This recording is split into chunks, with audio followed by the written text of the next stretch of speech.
Shalom from Jerusalem. This is TV7's Editor's Note. I'm Jonathan Hassan, and in today's edition, with much pleasure, we are delighted to have Brigadier General in Reserve, Relik Shafir, formerly an Israel Air Force commander, as well as a fighter pilot with many hours of flight and many missions behind you, joining us today and giving us a broad overview of the various challenges that are up ahead. It's a pleasure having you. Thank you for having me. Well, General, let's start with a broad overview of the current challenges that Israel is facing. Of course, some say it's a seven-front war, others say it's somewhat more than that, but ultimately Israel faces a multi-front war, and that is something that everybody can agree on. What is the most challenging aspect of dealing with such a multi-dimensional, multi-layered construct of hostile fronts at a time when we are very favorable to the strategic thinking of the ancient Roman approach, where we don't confront more than one front at the same time? Well, to say that we're at seven fronts at the same time is an over-exaggeration. It's the same front divided into different sectors, geographical sectors, the most dangerous of which was Iran with its proxies, that where the Hezbollah posed a major threat in the northern border more than anything else. The fact that it did not materialize is more luck than wisdom. And what started on October 7th, 23, in the southern front, devastating as it may be, it brought about a destruction of the Iranian web plan to harass Israel into a war of some kind of a war of attrition, paying expensive price, mostly from Hezbollah, who prepared for a raid much bigger than the one that we met with Hamas. And so the fact that we were able to dismantle these webs, the cobwebs, in Gaza and in Lebanon and in Iran, and there are some remnants in Yemen, but basically we're able to change the strategic position and the understanding of the countries that or the belligerent countries, that is an asset that needs a translation into a political and, I would say, diplomatic gains. That is something that is difficult to do in Israel's position at this time, and with the internal politics of Israel, and the fact that Israelis are not always aware of the need to transform the military success into success for the country, diplomatic and otherwise. That is something very apparent. I must say that the majority of my conversations with world leaders and practitioners and officers, they always tell me, Jonathan, Israel has to turn its tactical successes into a strategic victory, and a strategic victory within the essence of what national security actually means for a state. It goes into all facets of society, and that is something that hopefully, I do hope and pray for a successful translation that may really take all the various components that Israel has achieved over the course of those past 2 years, as hard and as costly as it was, the best experience is the one that you learn from. So ultimately, in the Air Force, you have a very vigorous process of lessons learned. Unfortunately, that is not shared by all branches of the military in the same fashion and methods. But nonetheless, let's broaden our spectrum a little bit, because I think it's important to understand the root cause of what you were referring to, the multidimensional war, the web, as you defined it. Karl von Clausewitz, of course, was very much into this web, confronting the web, so to speak, which he spoke on extensively in On War in his book. And I think that it does exemplify the comfortable or the convenience for the IDF, which is very much based on the Karl von Clausewitz philosophy rather than the Baron de Jomini or other philosophers at large. So from that aspect, it was positive. But deepening our understanding, the Iranian adversary, which clearly seeks to eliminate the state of Israel, it says so openly, and it is part of its strategic outlook, views two priorities as its core objectives.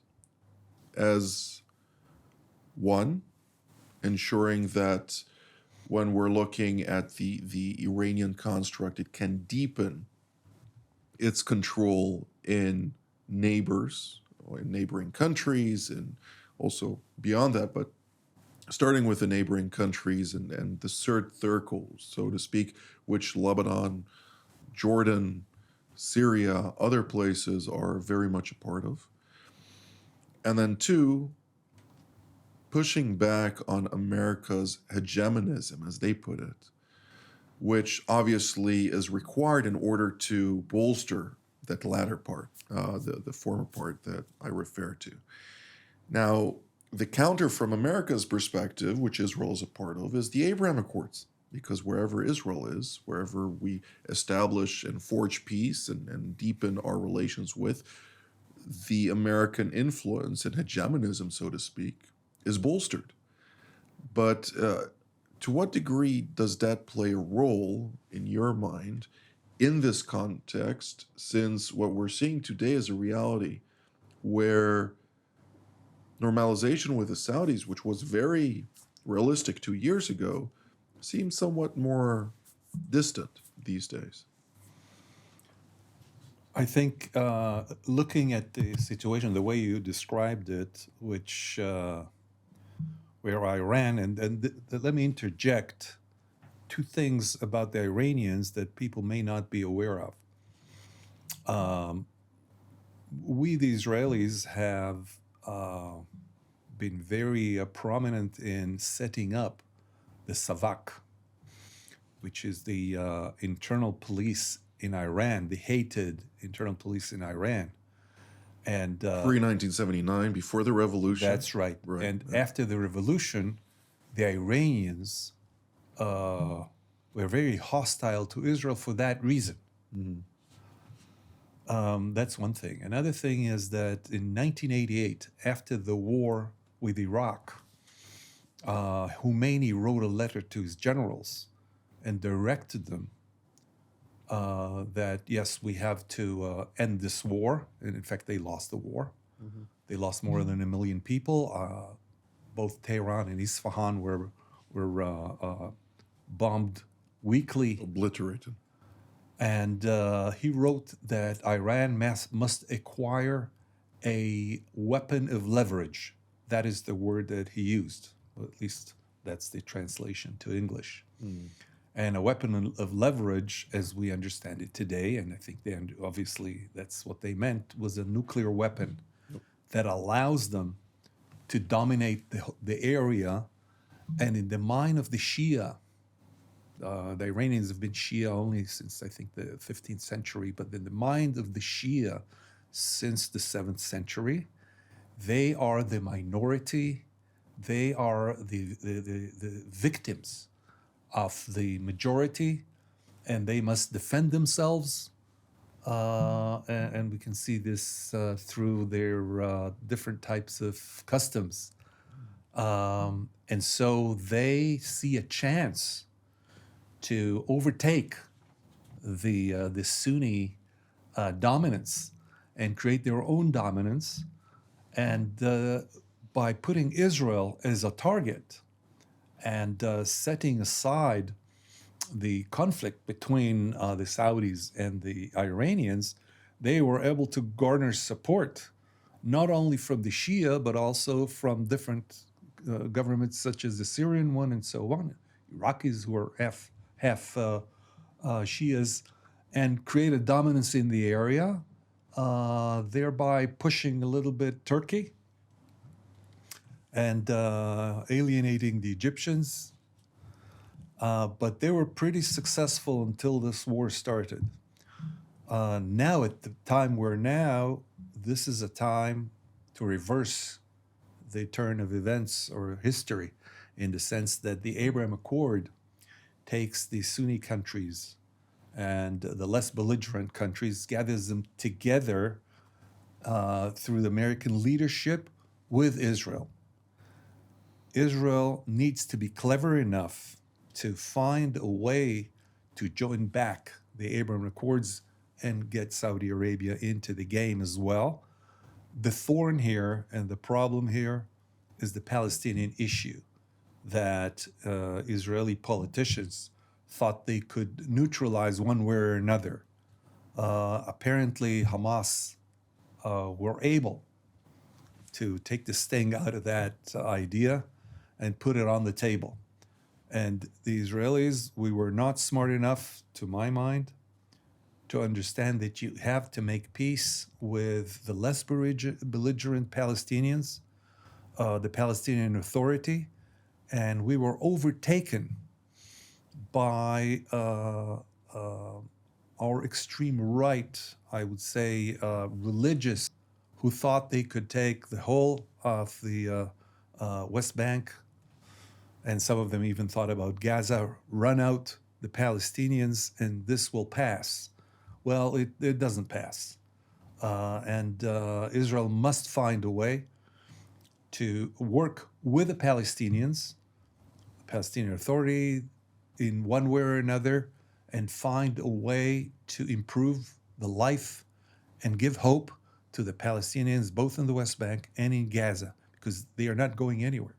From a religious perspective, I will try to dissect what we're seeing, because I do agree that there is a complexity here that some of those politicians, to include specifically Ben Gvir and Smotrich,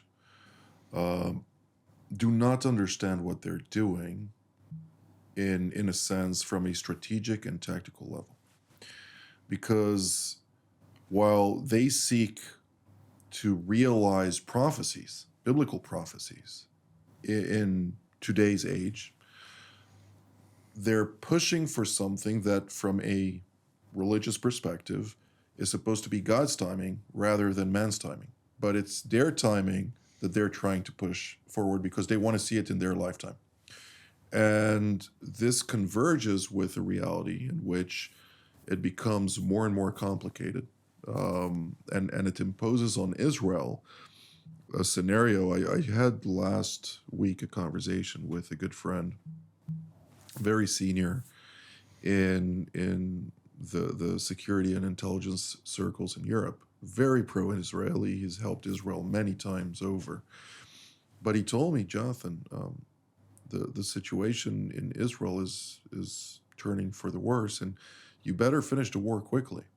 I mean, I hope you gain the victory as soon as possible, because if not, Israel will turn into a pariah state. And a nation alone cannot prosper. And, you know, there is a challenge there that we do need to take into account that does not converge with reality. The diktats of certain leaders trying to push forward certain things. But nonetheless, driving things to the strategic once more. When we look at the Iranian failures, And it was a clear Iranian failure to create a scenario in which they could outmaneuver Israel to establish multiple proxies and then choke us, quite literally, because that was their intention. Israel was very much preparing for that. Since 2016, the then commander of Northern Command, Major General at the time, Aviv Kochavi, later Chief of General Staff, he launched the first multi-front exercise in Northern Command to confront Hezbollah, to confront Liwa Zainibiyun, Liwa Faitimiyun, the other Shiite militias in Syria, Iran proper, Hashd-e-Shabi from Iraq, maneuvering all the way to Israel's borders, the collapse of Jordan in the process due to Iranian maneuvering, which it was very much fighting for. And the Houthi angle was not necessarily on the table back then, but nonetheless, there were certain developing maneuvers happening there between the Saudi-led coalition and the Houthis in Yemen.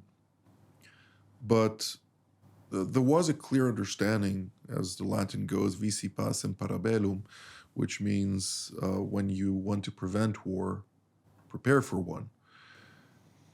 Nobody prepared for a Gaza war because nobody believed that to be possible or viable, that they would be so suicidal that they would do what they did on October 7th. What are we to take out of that? I think they ran a very clever campaign. I'm talking about Hamas, by a very small group of leaders that we know that today, who did not convey their plans outwardly to the lower level of commanders, but they were even sure that, or at least they thought, they would be able to take control of more and more geographical areas or even towns in Israel through that attack. They were watching us closely, and they were feeding us with false information that they were in a dire economical state and are welcoming Israel accepting workers for low wages in Israel while gathering information. Sinwar himself, who spoke fluent Hebrew, and by the way, did not want to get out of jail at the time when Shalit was released, but was kind of forced to, thought that by pacifying Israel on the southern front, while the northern front, there were tensions up north that we remember before the war, and pacifying that area, also creating pressures in the West Bank and withdrawing forces from the border and repeating the same type of exercises that they ran for the last year or so, that did not end, about 6 or 7 times, that did not end in a raid, put Israel to sleep. And therefore, Netanyahu shook off the threat from the south and pacified the military through his, I would say, dominance for so many years as a decision maker. And so the generals who were appointed by him They're also subject to him. Slowly but surely took the view that the danger will come from the north, and therefore, and that's what took place. There were a few very low-level NCOs and some officers who understood what was going on, could not have the final proof of what was going to happen, but at least knew what the plans were that were executed according to what the Hamas had planned. But everybody was sure it just can't happen. and so we were fooled. And in a way, the events that took place were not as bad as they could have been, Sure. because Hamas was no band of vagabonds. Well, General Shafir, one of the 32 generals of Israel, told me after October 7th that if the Palestinian terror groups were not so unruly and undisciplined, and were possibly less inclined to murder and rape and pillage, they may have reached Jerusalem. And if they would have reached Jerusalem on that Saturday morning, when everything was so quiet and it's only a 45-minute drive from where they reached to, they could have planted one flag with Hamas in the so-called Temple Mount, Al-Aqsa Mosque, what they call it. And that would have been a cry for jihad that may have steered a lot more than what we saw post-October 7th, even though it was quite frantic, to say the least. 1,200 murdered and 4,800 wounded is something that obviously is unfathomable in today's context. But nonetheless, those type of events still take place, including in southern Syria by the new regime in Damascus and Sudan. I mean, those type of events happen on a weekly basis, pretty much. So, By the way, you open the Bible and you read about the type of wars and the type of management and directives that the kings at the time of Israel and Judea dealt with themselves and others. Complete ISIS. right. Well, different times, to say the least. Yes. Well, apparently ISIS is not so much a different time. These are tribes. Right, but we evolved since. We evolved since. That's Right, true. in But understanding ISIS the situation. didn't evolve that much from those. No, ISIS did not evolve, and we do also have, countries that have not evolved since, and that's an understatement. Well, remember that Syria and the other countries did not go through a European emancipation in the 19th century that made them nation states with the understanding of how to work as a nation. Right, in the Westphalian sense. I mean, Westphalia, the three treaties that were signed in 1648, they came after a 30-year war in Germany with roughly a quarter of all Germans brutally murdered. The 80-year war between the Spanish kingdom and the Netherlands, or the lowlands, in the Austro-Hungarian construct. We're talking here about the Black Plague that also eradicated roughly a quarter of all Europe. Don't forget the war in England between Right. the Parliament and the Royalists. So we're talking 500,000 dead Yep. from that war. Well, we're talking here about a lot of blood turning into the realization that nation states is the best formula to allow cultures to live in peace and security together, first and foremost, and then deal with bilateral relations, trilateral relations, multilateral relations, and such. We are drawing near to the end of the program, and obviously we discussed a lot of different aspects, but what it comes down to is that Israel requires unity to confront all of its challenges. And it's not only unity from within, it is also a unity with its allies and partners around the world. First and foremost, with Israel's strategic partners, namely the United States of America, Germany. Those two countries are indispensable for the security of Israel. And I do add Germany because it has a lot of weight also to the security construct and much more. And there are also relations, of course, with Australia and Canada, which are now in all-time low, unfortunately, due to the governments in the respective countries. But all in all, when we look at the outlook for the state of Israel, I still want to remain optimistic. Do you share that? Yes, providing that we make a choice to follow Jewish values, Judeo-Christian values that we share with the Western world that we want to be a part of, and the directives of those understandings of the post-World War II decrees that these countries took upon themselves, as far as creating borders, as far as treating all under your jurisdiction as equals, or at least giving them the respect that is required so that small internal conflicts don't develop. These are all signs of the post-Second World War Europe, and the understandings of America and Europe of how countries should take care of business.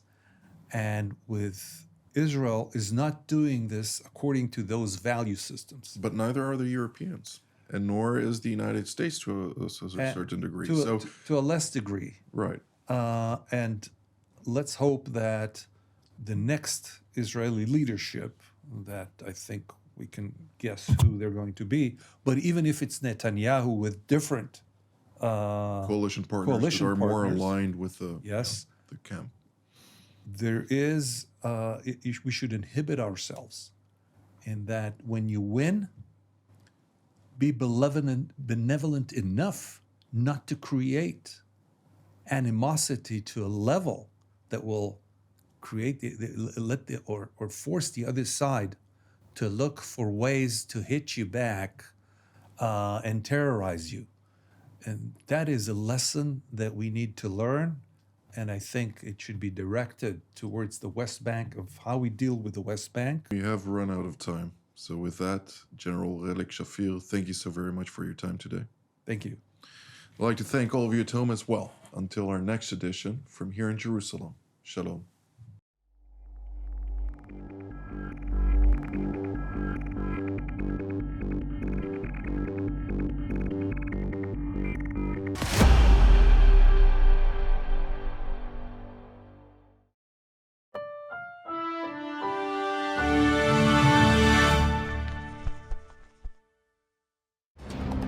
For more of TV7's productions and editorials, we invite you to visit our website at www.tv7israelnews.com.